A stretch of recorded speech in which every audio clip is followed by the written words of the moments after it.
সাতকে বিভিন্ন প্রাথমিক বিদ্যালয় পরিদর্শন করেছে বৈষম্য বিরোধী ছাত্র আন্দোলনের সদস্যরা। বুধবার ১৯ নভেম্বর সকালে উপজেলার খালারুকা ইউনিয়নের ১ ও ২ নং ওয়ার্ডের সকল প্রাথমিক বিদ্যালয় পরিদর্শন করা হয়। বৈষম্য বিরোধী ছাত্র আন্দোলনের সুনামগঞ্জ জেলা শাখার অন্যতম সদস্য মোহাম্মদ সাইফুদ্দিনের নেতৃত্বে বিদ্যালয় পরিদর্শনকালে শিক্ষার্থীদের খোঁজখবর নেন তারা। এ সময় বৈষম্য বিরোধী ছাত্র আন্দোলনের সদস্যরা শিক্ষার্থীদের লেখাপড়া সহ রাস্তাঘাটে যাতায়াতে কোনো সমস্যায় পড়তে হয় কিনা জানতে চান। এছাড়াও লেখাপড়ার মান উন্নয়নে শিক্ষার্থীদের পাশে থাকার আশ্বাস দেন তারা। লেখাপড়ায় আগ্রহ বাড়ানোর লক্ষ্যে আগামী বার্ষিক পরীক্ষায় যেসব শিক্ষার্থীরা ১, ২ অথবা ৩ নম্বর স্থানে উত্তীর্ণ হবে তাদেরকে উপহার দেওয়ারও ঘোষণা দেন বৈষম্য বিরোধী ছাত্র আন্দোলনের এই সদস্য। এখন আমরা সব এলাকার ছোট বড় ভাই আমার কম বেশি হয়তো চিন্তা পারো বা কয়েকজন না চিন্তা পারো। আমার নাম হয়েছে সাইফুদ্দিন, আমি সাতক সরকারি ডিগ্রি কলেজে লেখাপড়া করি।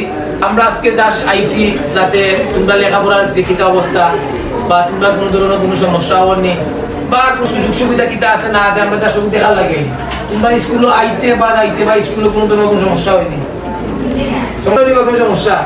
সমস্যা হয় না তো।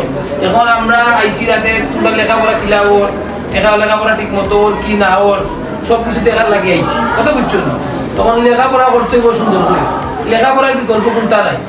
কথা আছে না যে লেখাপড়া করে সে গাড়ি ঘোড়া চলে সে।